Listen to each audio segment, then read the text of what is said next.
Lecture de la parole ce matin, deuxième épître de Pierre, chapitre 1, les versets 12 à 16.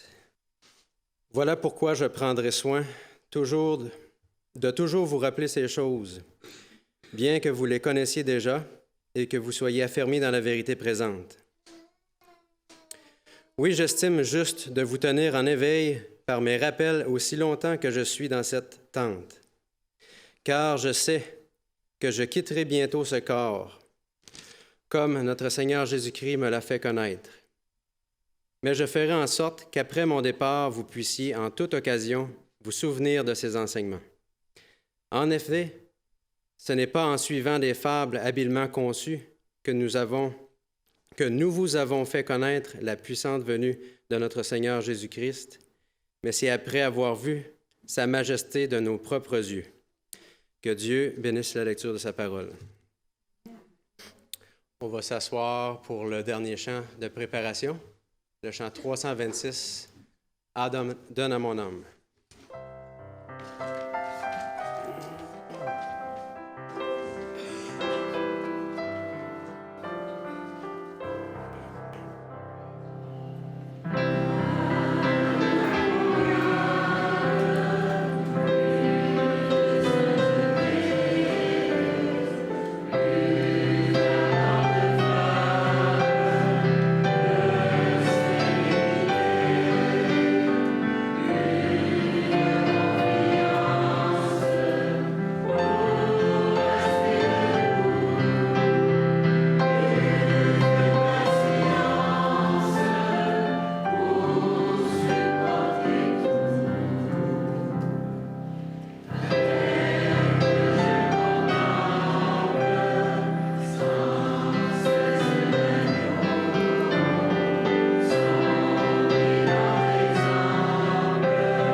Durant les dernières semaines, nous avons regardé ensemble les 5 piliers de la réforme.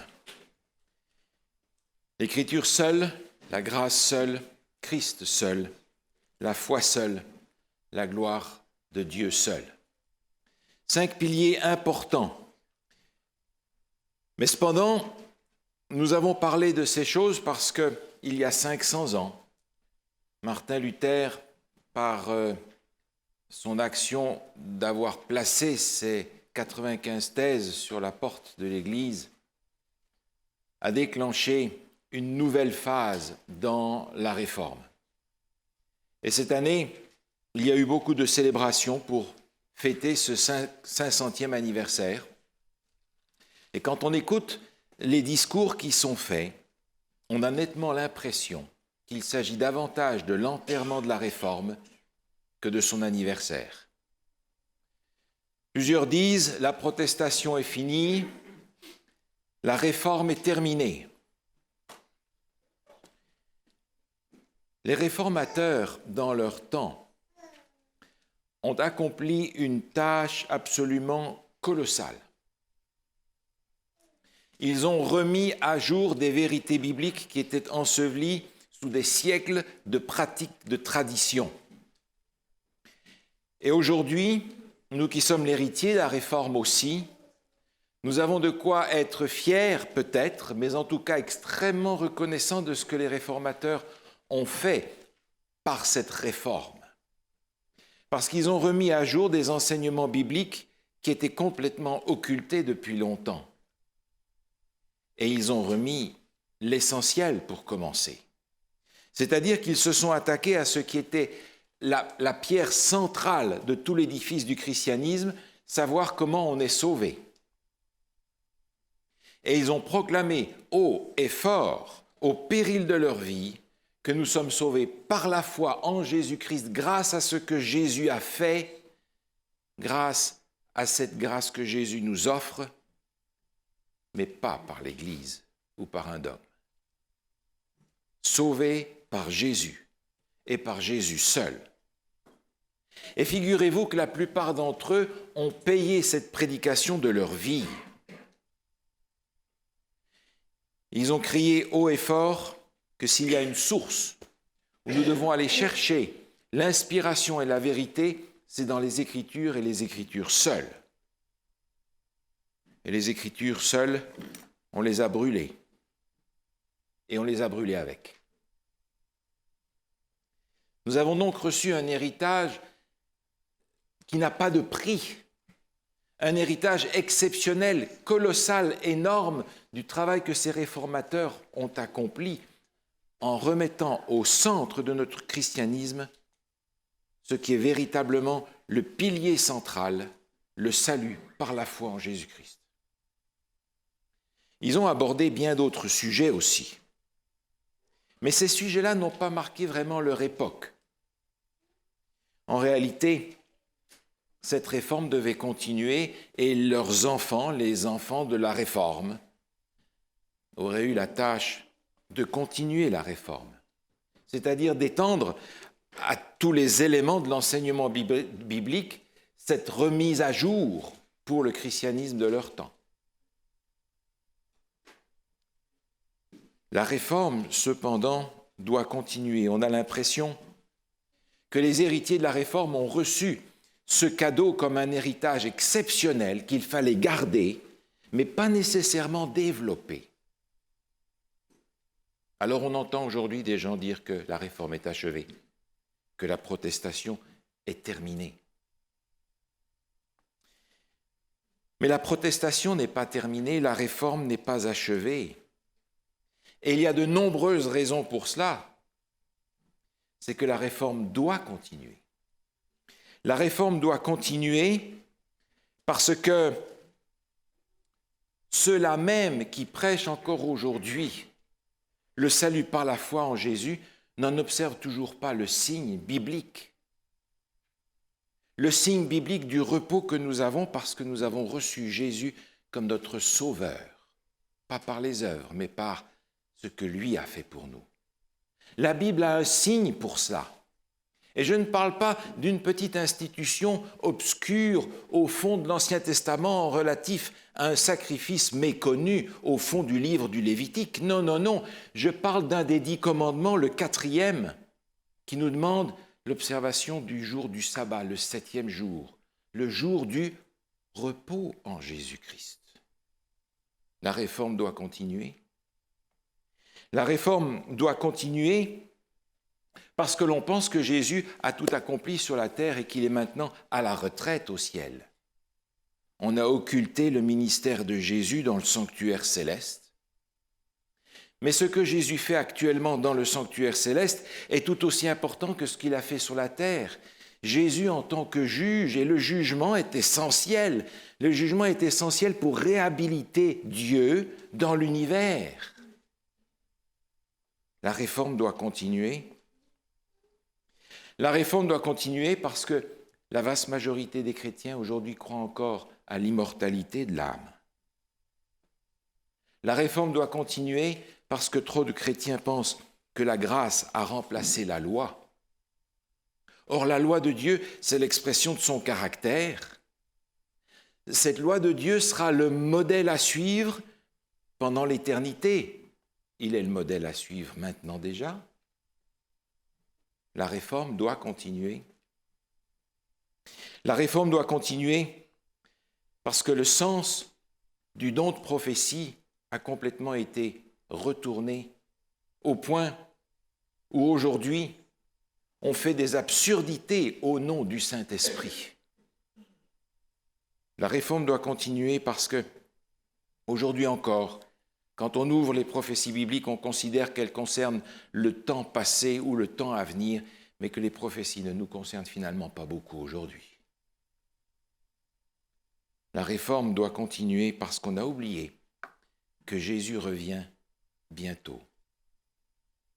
Et que lorsque Jésus vient, tout s'arrête.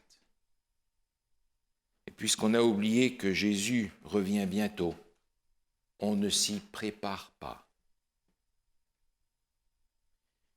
L'Adventus a disparu de l'enseignement biblique. Adventus Domini, la venue du Maître. Et comprenez-moi bien, quand je parle de ces choses, je ne suis pas en train de parler du néopaganisme d'aujourd'hui, qui enseigne encore les indulgences, ou l'adoration des idoles, ou la prière aux morts, ou la confession à un clergé, ou l'infaillibilité des responsables de l'Église. Je ne parle pas de cela, je parle des héritiers de la Réforme, de ceux qui ont commencé en disant « sola scriptura et solo Christo ». Là encore, il y a une énorme réforme à faire, parce qu'on pourrait penser que les héritiers de la Réforme se sont reposés sur leurs lauriers en attendant qu'ils fleurissent, mais n'ont pas voulu les entretenir. Au point qu'aujourd'hui, alors même que d'un côté on est prêt à enterrer la réforme, elle n'est pas simplement à continuer, elle est à refaire aujourd'hui. Jean Cadier est un grand spécialiste de Jean Calvin. Il a écrit plusieurs livres sur ce réformateur. Et dans Le christianisme social, une revue qui paraissait en 1937, un article qu'il y publiait, Jean Cadier expliquait qu'il reconnaissait que les protestants aujourd'hui n'ont pas d'argument biblique valable pour justifier, par exemple, l'observation du dimanche, le baptême des enfants, l'organisation de l'Église, ni même la non-pratique du lavement des pieds que Jésus avait demandé de pratiquer. Et il termine son article en disant « Nous aimons mieux le dire carrément et affirmer qu'il y a une tradition protestante. En d'autres termes, nous ne sommes plus avec sola scriptura. La tradition l'a remplacée au sein même de la Réforme. Et c'est pourquoi je dis, la Réforme n'est pas même à continuer, la Réforme est à refaire. Parce que s'il y a une tradition qui peu à peu a pris la place de la Réforme, il va falloir revenir à sola scriptura et tout remettre sur pied. L'apôtre Pierre, déjà dans son épître, mettait les membres de son Église en garde là contre. Regardez ce passage avec moi, voulez-vous, dans la deuxième épître de Pierre, au chapitre 1er et au verset 12. 2 Pierre, chapitre 1er, verset 12. Il est écrit ceci. Voilà pourquoi je prendrai soin de vous rappeler ces choses, bien que vous les sachiez, et que vous soyez affermis dans la vérité présente. Il y a une vérité présente, et Pierre veut absolument que ces gens, que ces membres de l'Église soient affermis dans cette vérité présente. Et quand on parle de la vérité présente, on n'est pas en train de parler d'une vérité que moi j'ai à cœur et que j'aimerais bien vous forcer à accepter. Parce que dans ce cas-là, certains ont chacun d'entre vous pouvait avoir votre vérité présente. Pour l'un, ce sera ceci, pour l'autre, cela. Et on s'en rend compte quand on parle avec lui, il ne parle que de ça. Non, ce n'est pas ça la vérité présente. La vérité présente, c'est la vérité que le Seigneur nous donne pour le temps d'aujourd'hui, pour nous tous. Et cette vérité présente, elle est présente à chaque temps. Par exemple, pour l'époque de Noé, la vérité présente consistait à accepter par la foi ce que Dieu avait promis de faire, avant même de voir une seule goutte de pluie, et d'être capable de s'humilier et de rentrer dans l'arche pour être sauvé, en acceptant ce que Dieu avait promis qu'il allait faire. La vérité présente pour Abraham, c'était d'accepter d'obéir à ce que Dieu lui demandait, même s'il ne comprenait rien. Parce qu'il y avait dans ces images que Dieu lui demandait de pratiquer des types de ce que Jésus lui-même devait faire, lui qui est notre Sauveur. La vérité présente pour Abraham, c'était de cultiver cette foi d'obéissance. La vérité présente pour Jean-Baptiste, était d'inviter les gens de son temps à accepter Jésus comme leur sauveur personnel et pas comme un sauveur national. La vérité présente pour Luther était de rappeler que si l'on veut être sauvé, c'est une personne qui nous sauve, ce n'est pas une église, ce n'est pas un dogme, c'est une personne qui nous sauve grâce à ce qu'il a fait pour nous et que c'est accessible par la foi en lui. Mais alors, la vérité présente pour nous, c'est quoi? Toutes ces vérités présentes à des temps différents de l'histoire ont toutes des dénominateurs communs, la grâce, la foi, Jésus.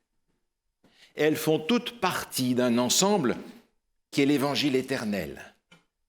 Mais la vérité présente, pour moi aujourd'hui, pour nous aujourd'hui, qu'est-ce qu'elle est? Est-ce qu'elle se limite à répéter ce que Luther et les réformateurs ont annoncé il y a des siècles en arrière, pensant que l'on arrive de nouveau avec la vérité présente, mais ça c'était la vérité présente à ce moment-là, elle est vérité présente aujourd'hui, mais n'y en a-t-il pas encore une autre à cause du fait que nous sommes à la fin des temps? Parce que si nous répétons simplement les vérités présentes passées, nous n'avons pas donné la vérité présente pour aujourd'hui. Je ne suis pas en train de dire qu'il ne faut pas répéter les vérités passées, elles font partie de l'évangile éternel. Mais qu'est-ce que le Seigneur nous demande aujourd'hui d'annoncer comme étant la vérité présente, que ceux qui attendent le retour de Jésus ont à apporter au monde parce que c'est le moment de la donner? Je me pose la question. Et je crains que la parole de Dieu y ait déjà répondu. Est-ce que ça vous étonne si je vous dis que la réponse se trouve dans l'Apocalypse? Le livre de la fin.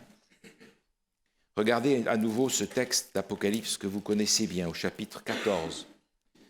Apocalypse 14, et j'aimerais m'y arrêter quelques instants. Il y a au chapitre 14 3 messages qui sont donnés. Et vous connaissez le premier par cœur. Il est dit « Craignez Dieu et donnez-lui gloire, car l'heure de son jugement est venue, et adorez celui qui a fait le ciel, la terre, la mer et les sources d'eau. » Si vous lisez les messages qui suivent, vous vous rendez compte que le deuxième message et le troisième message qui sont donnés ensuite expliquent d'une façon claire l'échec total de la tentative humaine de se sauver par les œuvres. Le premier message nous rappelle que nous sommes invités à nous donner à Dieu, à l'adorer, à lui donner gloire, parce qu'il y a un jugement en cours. Et ce jugement va s'ouvrir sur une solution, sur le salut des uns et sur la condamnation des autres. Il y a donc un choix à faire quelque part. La vérité présente pour aujourd'hui, c'est de nous rappeler que si Jésus revient bientôt, il y a une condition à remplir. Est-ce que vous êtes prêts pour le rencontrer? Quand vous lisez le chapitre 14 d'Apocalypse, il y a une chose qui doit nous frapper, c'est qu'à partir du verset 6, il y a dans les versets suivants les 3 messages qui sont proclamés. Et ces messages, ils sont incroyables. Il est dit, un autre ange volait au milieu du ciel, il avait un évangile éternel pour l'annoncer aux habitants de la terre, à toute nation, toute tribu, toute langue, tout peuple. C'est un message pour tout le monde maintenant. Cette vérité présente, elle est claire parce que quand vous prenez la fin de ce message, il est dit au verset 14 du chapitre 14, « Je regardais, voici, il y avait une nuée blanche, et sur la nuée était assis quelqu'un qui ressemblait à un fils de l'homme, ayant sur sa tête une couronne d'or, et dans sa main une faucille tranchante. » Dans ce même chapitre, vous avez le retour de Jésus. Autrement dit, vous avez ici la vérité présente pour le dernier temps, juste avant le retour de Jésus. C'est ce message-là qu'il faut annoncer au monde. Si le jugement est en cours et si Jésus revient bientôt, as-tu fait les choix nécessaires pour être prêt à ce jour-là? Car il peut venir n'importe quand. Le chapitre 14 du livre de l'Apocalypse nous enseigne entre les lignes quelque chose de très important. Le chapitre 14 fait partie de la partie centrale de la structure du livre de l'Apocalypse. Il y a au milieu de l'Apocalypse une partie centrale qui contient les chapitres 12, 13 et 14. Le message qui est juste avant et le message qui est juste après sont identiques. Et ce message se retrouve 3 fois dans l'Apocalypse. Quand Dieu nous donne un message à 3 reprises, est-ce que vous avez l'impression qu'il insiste pour qu'on comprenne de quoi il s'agit? Probablement. Peut-être qu'il serait intéressant de savoir aussi, au travers de ce message, ce que Dieu veut que nous comprenions dans le temps présent. Alors regardez-le avec moi. Cette indication apparaît à la fin du chapitre 11. Elle apparaît au chapitre 15, elle apparaît au chapitre 22 de l'Apocalypse. Chapitre 11, verset 19, juste avant que commence cette partie centrale, cruciale de l'Apocalypse. Il est dit au verset 19, Apocalypse 11, 19, « Et le temple de Dieu dans le ciel fut ouvert, et l'arche de son alliance apparut dans son temple. Et il y eut des éclairs, des voix, des coups de tonnerre, un tremblement de terre et une forte grêle. » Remarquez quelques pages plus loin, au chapitre 15, le même message est apporté de nouveau. Chapitre 15, au verset 5, il est dit « Après cela, je regardais le temple du tabernacle du témoignage fut ouvert dans le ciel. » Verset 8. « Le temple fut rempli de fumée à cause de la gloire de Dieu et de sa puissance, et personne ne pouvait entrer dans le temple jusqu'à ce que les 7 fléaux et les 7 anges soient accomplis. » Un temple ouvert dans le ciel, l'arche est là, et il nous est dit que la gloire de Dieu se manifeste dans ce temple. Qu'est-ce que Dieu est en train de nous dire ici? Alors permettez, je vais retourner au principe de base, sola scriptura. Il y a quelque part dans les Écritures un passage qui nous aide à comprendre ce qui se passe. Il se trouve dans le 2e livre des Chroniques, au chapitre 5. 2e livre des Chroniques au chapitre 5. Ce chapitre nous raconte ce qui se passe au moment où l'arche est transportée dans le temple que Salomon a fait construire. On va mettre dans le temple la pièce maîtresse de l'arche, ce meuble où Dieu avait dit à Moïse, c'est là que je vais te rencontrer. Et dans une grande fête solennelle, on va apporter l'arche dans le lieu très saint du sanctuaire à Jérusalem. Et il nous est rapporté ce qui se passe. Regardez avec moi dans 2 Chroniques, chapitre 5, à partir du verset 13.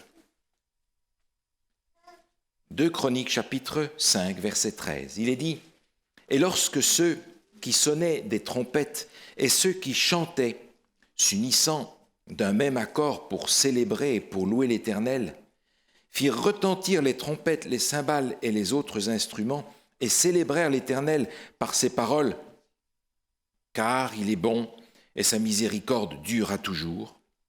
En ce moment, la maison de l'Éternel fut remplie d'une nuée.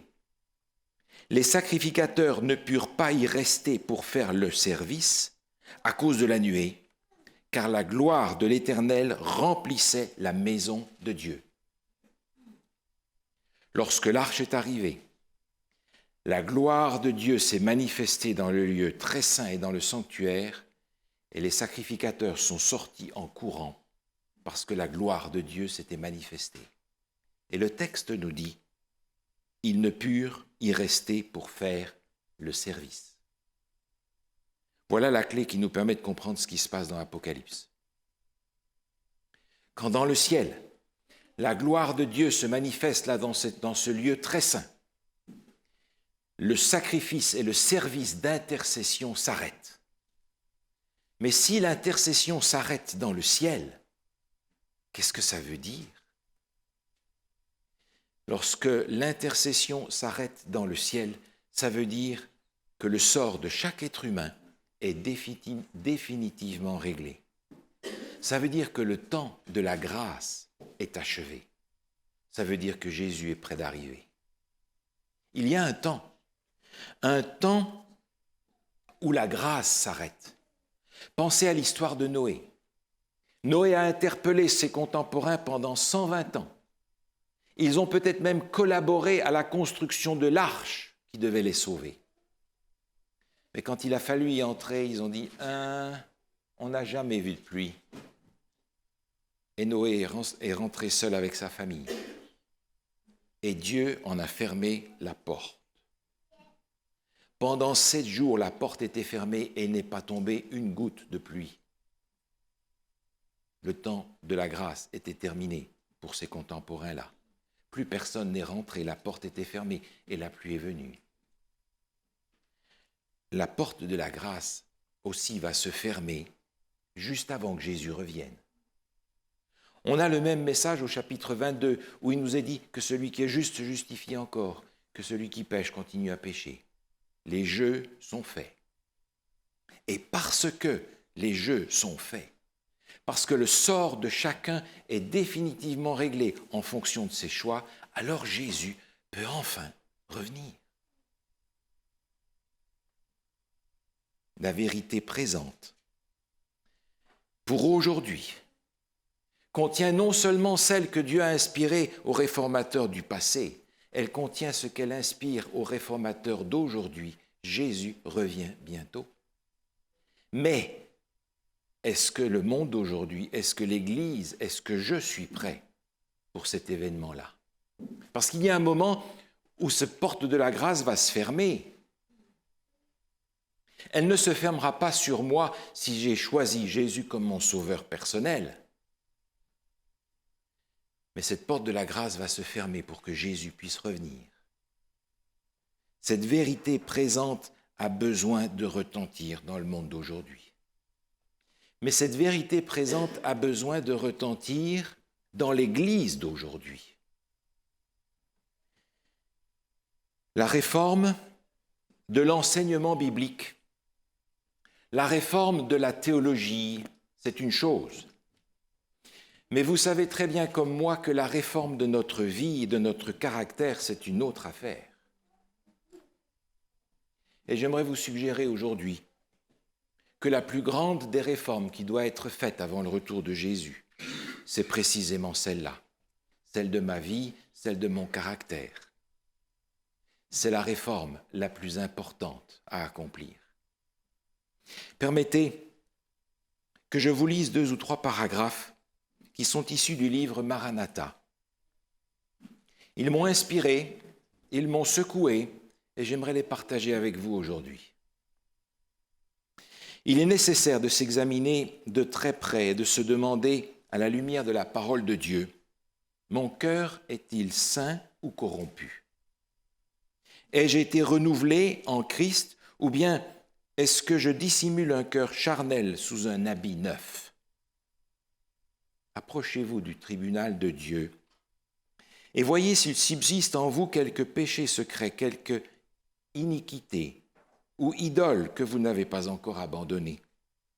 Priez, priez comme vous ne l'avez encore jamais fait, afin que vous puissiez échapper aux ruses de Satan.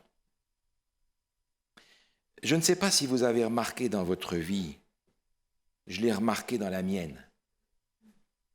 Les fois où j'ai prié comme je n'ai jamais prié avant, c'est parce qu'il y avait devant moi une crise colossale qui m'a jeté par terre devant le Seigneur. Priez comme vous n'avez jamais prié avant. Est-ce que ça nous dit à quel point il va falloir prendre cet appel avec solennité parce que le temps est court?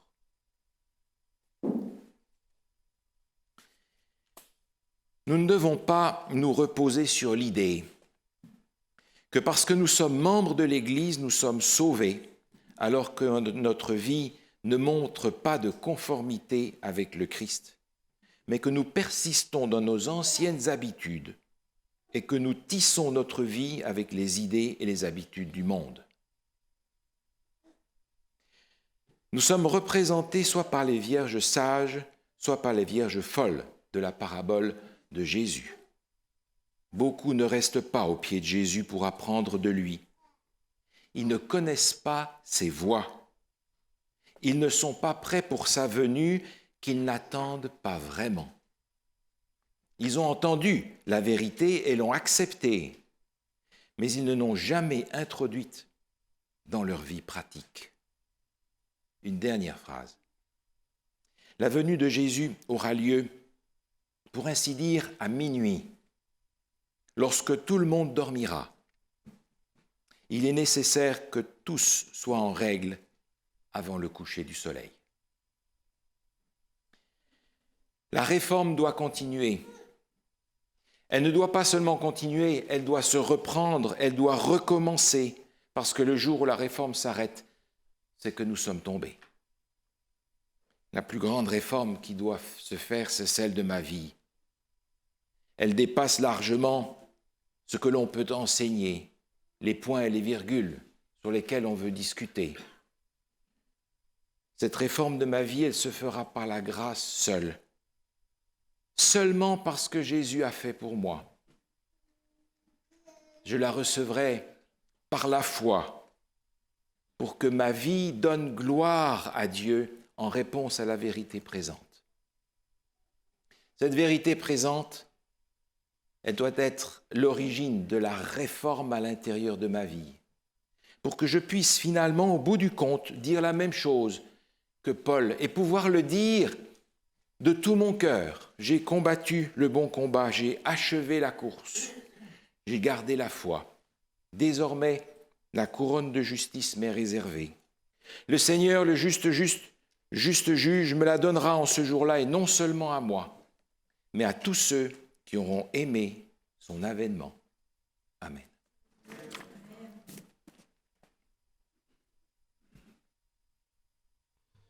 Si vous le voulez, on va se lever pour un dernier cantique. Il va bientôt venir.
Oui, tendre Père, on veut que Jésus revienne, qu'il revienne le plus tôt possible.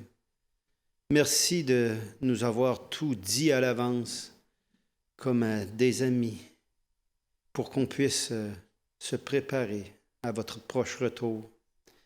Merci de nous avoir aimés le premier et de nous démontrer votre amour à travers ce sacrifice qui a été consenti à la croix par notre Seigneur et Sauveur Jésus-Christ. Et c'est en son nom qu'on vous a prié. Amen.